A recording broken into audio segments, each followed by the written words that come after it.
What up mga solid subscribers, no? So ngayon guys, manonood po tayo ng mga updates po sa ating mahaliman. So very big shoutout po kay Miss Ono. So una sa lahat guys na kindly like, comment, share, subscribe tayo guys ha. Sa mga sa mga gusto niyo pang mga request na videos guys na comment lang kayo. Syempre subscribe tayo, no. And ito, ang papanoorin po natin na itong guys, panalo na po ang ating mahaliman, no? Panalo na po ang ating mahaliman, no? And sobrang solid lang guys na nangyari na kasi dahil yun sa pagpupursige ng ating fans sa lahat po na pagpupuyat, grabe, no. Kumbaga nabangga natin yung isang pader na talagang sobrang bigat talaga guys. Ganun ko siya parang may halimbawa, no. Sobrang bigat po talaga ng kalaban natin, no. Alam niyan guys, no. Okay, sige, panoorin natin, no. Let's go. Ayan, tara.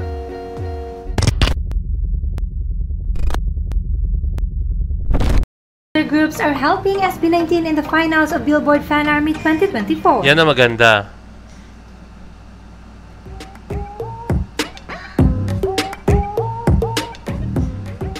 As of 3:45 p.m. on the last day of voting, SB19 is now leading with 51.2% against opponent 48.8%. Now, some groups may have voted against us at gustong pabagsakin ng SB19, but many fans from other groups have also shown support to SB19 and are even calling their fellow fans to vote for us. Look at this guys, grabe. Nakakataba ng puso na makita ang suportang. Tayo nyo naman, Swifties, if you have time, please cast your votes for SB19, no?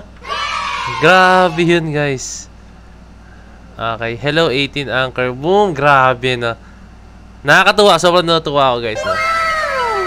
Binibigay nila. At eto ang masasabi naming mga 18, when it's your time, we will definitely be here for you. Look at this one.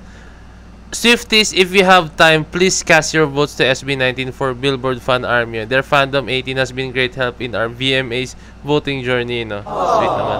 You can vote up to 10 times per email account, to.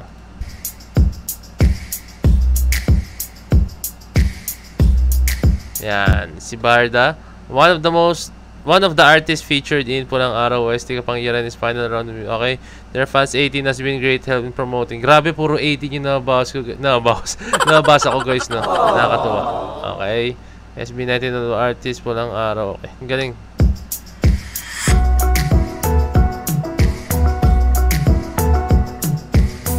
Not Kim, okay, unlike S for favorite to feed our fans. Today is the last day. Okay. Dami suporta guys, as in. K-pop, ano yun, no? Filipino K-pop actor. Okay. Horizon fans sa Anchors, no? Wow, grabe. Shoutout sa Anchors, ha. Napaka-solid ng Anchors. Wow. Look at this. Grabe. Kaya fan. Zayas.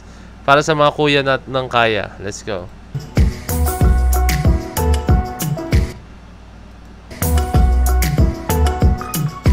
Alamat fans, let's go. Magiliw.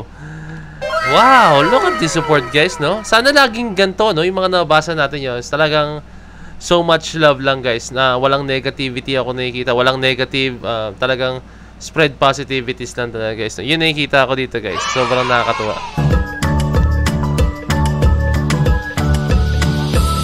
UID fans, okay.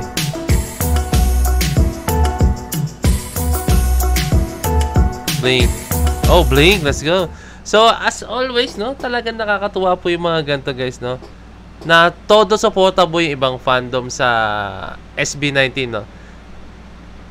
Gusto ko yung ganito na parang inisan tabi muna nila yung kung ano-ano mang mga issues regarding sa kung ano man, kung may issues man, no? Talagang alam nila yung layunin, alam nila yung mission guys, no? Which is yung P-pop umangat pa talaga guys, no? Yun yung nakikita ko dito, no? Kaya sobrang saya ko, sobrang nakakataba ng puso guys dahil ganito po yung nangyari, no? It's official, SB19's 18 crowned as Billboard Fan Army 2024 winner. Yeah, shout out 18.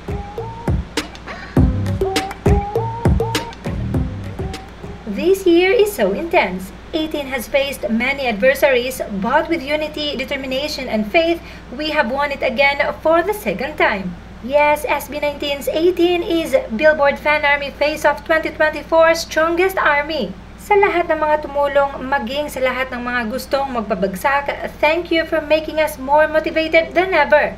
May mga kapwa Pinoy man na nakikipagtulungan sa mga K-pop fans para pabagsakin tayo, pero mas marami namang mga Pinoy ang nakipagtulungan para maipanalo tayo. Ngayon yung masakit guys, pakinggan nyo to. Pakinggan nyo to.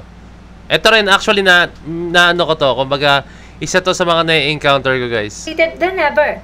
May mga kapwa Pinoy man na nakikipagtulungan sa mga K-pop fans para pabagsakin tayo, pero mas marami namang mga Pinoy ang nakipagtulungan para maipanalo tayo.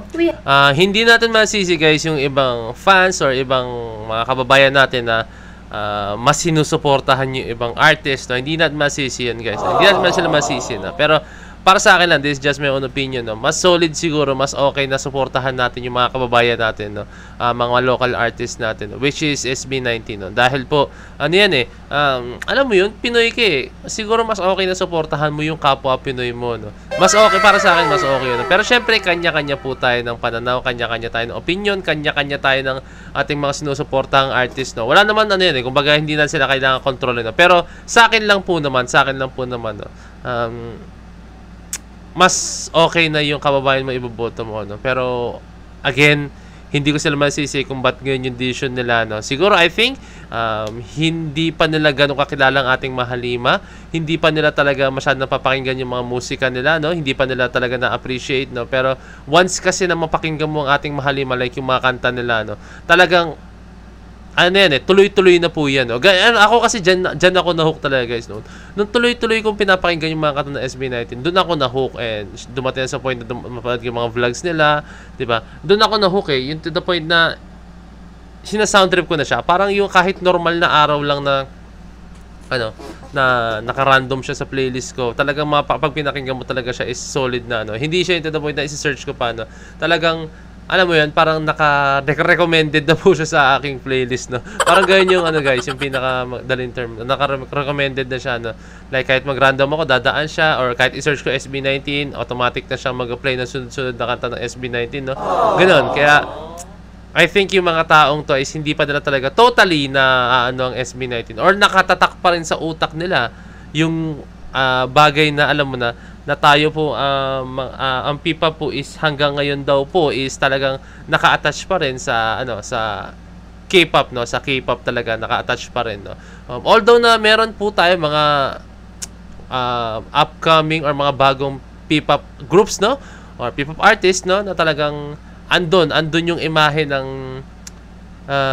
K-pop talaga, no? Andun pa rin yung identity ng K-pop. Pero ibahin niyo po ang ating Mahalima SB19, no? Talagang gumawa sila ng sarili nilang identity, gumawa sila ng sarili nilang pangalan, gumawa sila ng panibago nilang marka, no? Talagang may iba mo talaga, no? So siguro yung mga yung mga dati nila, like nung sisimula pa lang sila, sige, aminin natin, no? Talagang andun po, mahalin tulad mo talaga yung image ng K-pop kasi lingid sa kaalaman ng iba, no? So I think yung iba naman mostly alam to, no? Pero lingid sa kaalaman ng iba, no? Most of them like Stel and Josh, and actually halos lahat sa kanila guys, nagsimula talaga sila na hindi pa sila SB19, no? Nagko-cover na po talaga sila ng mga K-pop songs, K-pop dance, so. And yeah, si Josh and si Stel, no?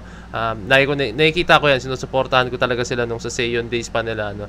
And ayun, kaya talagang andun po talaga yun. Pero ngayon guys, iba na po talaga sila, no? Alam niyo na yan. So, ayun po, no? And I hope guys na makakita pa po tayo ng mga bagong updates po sa ating Mahalima after this one, no? So again, congratulations po sa ating Mahalima, no? Congratulations po sa ating Mahalima sa 18 to be exact, no? Dahil nanalo po tayo dito sa Billboard Fan Army, no? So a very big shoutout po sa 18, no? So ayan, maraming salamat po sa inyo, no? Kindly like, comment, share, subscribe tayo guys, no? So ayun lang palagi, no? Suportahan natin yung ating mga kababayan, no? Ulit-ulitin ko yan palagi sa inyo. So this is Point of Pet signing out. Peace. Let's see.